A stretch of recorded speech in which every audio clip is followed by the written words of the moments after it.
I remember a day, most of y'all do too, in probably the 60s, 70s, even into the 80s, before the Amazons and the Walmarts, when you had that local department store in a little town, and it's where young couples would have a wedding registry, and old farmers would get a new pair of boots in spring, and get an Easter dress, maybe for little Susie.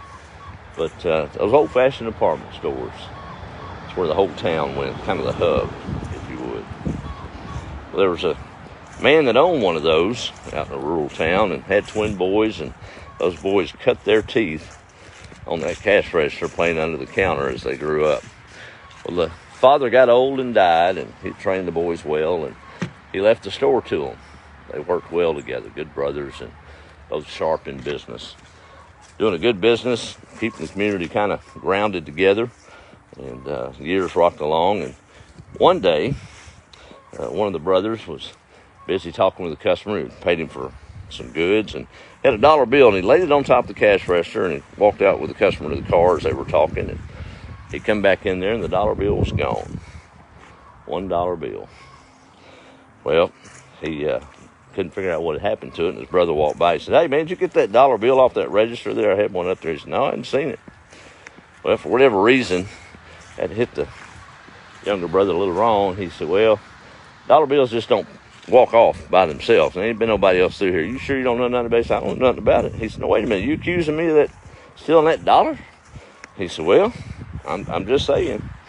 Well, that little bit of resentment grew and festered and boiled, and before you know it, they was in an all-out squabble about it over the next few weeks and months. So much so that they built a wall in that store to separate the two areas. His brother took care of one end of the business, and he took care of the other. Well, that old resentment grew over the next couple of decades in town, and just felt a little different in that little store, and tense. Something was wrong. It was a few decades later when a stranger rolled through town in a car, out of state plates, pulled up there, and he walked in. He said, "Excuse me, can I talk to the manager or whoever's on duty?" Well, it happened to be the young brother. He said, "Yes, sir, I can help you." He said, "You don't know me, but about 20 years ago, I was young and riding the rails, and I came to your little town. I hadn't eaten in 3 days and was looking for a meal, and your back door was unlocked to the store, and I walked in, and there was a dollar bill laid on that register.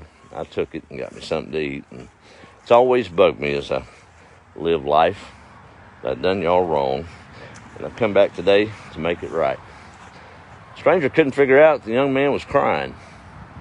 He said, "Sir, would you go next door and tell the clerk on that side that same story that you told me?" He said, "Well, yeah, I'll do that." So a few minutes later, the other brother walked in there to the young brother, and they embraced and cried and laughed and talked and told the stranger what had happened.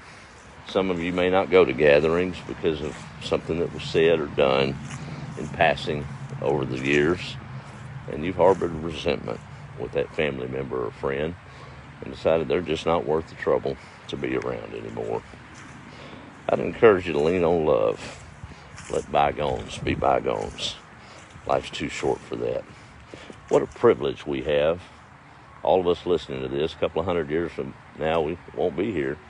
We're privileged all to be here on this old good earth together at this time. You've made your share of indiscrepancies, I'm sure, with folks along your path. Maybe we should avoid the touchy subjects and just love and gather together, right? It really impacted me. 20 years lost. We don't have time to spare, do we, folks? I reckon not. My mama never taught me hate. Never saw anybody hate her or her hate anybody. She might dislike a few folks, but that didn't stop her from smiling and loving on them. So I guess I can do the same, can't I?